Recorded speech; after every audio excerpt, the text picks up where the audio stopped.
Eddie Mitchell piégé par un célèbre humoriste, cette folle anecdote qui vaut le détour. Le 12 août 2024 à 20h58 par Noël Binet. Crédit photo, Bestimage. Diaporama, image 1 diaporama, image 2 diaporama, image 3 diaporama, image 4 diaporama, image 5. Diaporama. Voir le diaporama.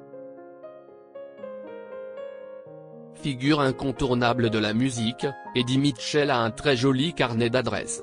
Mais un célèbre humoriste que l'artiste connaît très bien n'a pas hésité à se jouer de lui alors qu'il avait un dîner avec Johnny Hallyday. Rare confidence. Une véritable icône de la chanson. Voilà plusieurs décennies qu'Eddie Mitchell fait virevolter les mélomanes avec son univers musical. Dans les années 60, il se distingue volontiers des yéyés. Depuis, il n'a cessé de séduire son public avec ses multiples projets. En parallèle, l'époux de Muriel Bailleul s'est également illustré dans l'industrie du 7e art.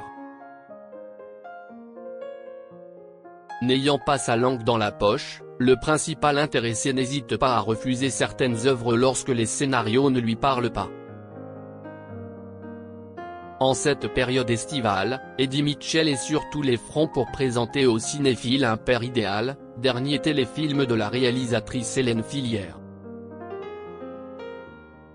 Face caméra, l'artiste de 82 ans qui donne la réplique à son grand ami Laurent Gérard campe le rôle d'un curé. Quant à son partenaire à l'écran, il prête ses traits à Michel, un père de famille qui voit sa vie basculer lorsque sa fille adolescente est assassinée. Laurent m'avait fait une blague au téléphone. Comme l'ont rapporté les équipes de Nice Matin ce 11 août 2024, Eddie Mitchell était à la présentation du drame sur grand écran, à la Croix-Valmer, dans le Var. L'occasion pour lui d'en dire davantage sur sa belle amitié avec Laurent Gérard. Travailler à ses côtés était une aubaine pour Eddie Mitchell. Imitateur de renom, le compagnon de Christelle Bardaz aime visiblement piéger de temps à autre son entourage à en croire ses dires. En tout cas, leur alchimie à l'écran devrait séduire. Oui, ça joue, dans la mesure où on est potes bien sûr. Tant qu'à faire, vaut mieux. On mange bien tous les deux, on boit un peu, on déconne. Sourire. Je me souviens d'un dîner où j'attendais Johnny, Hallyday note de la rédaction, et, au dernier moment, il m'appelle en disant qu'il ne pouvait plus venir. Quelques minutes plus tard, ça sonne à la porte, c'était Johnny. En fait, Laurent m'avait fait une blague au téléphone en l'imitant. Bravo.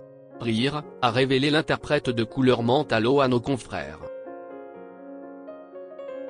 Une hilarante anecdote qu'il n'est pas prêt d'oublier.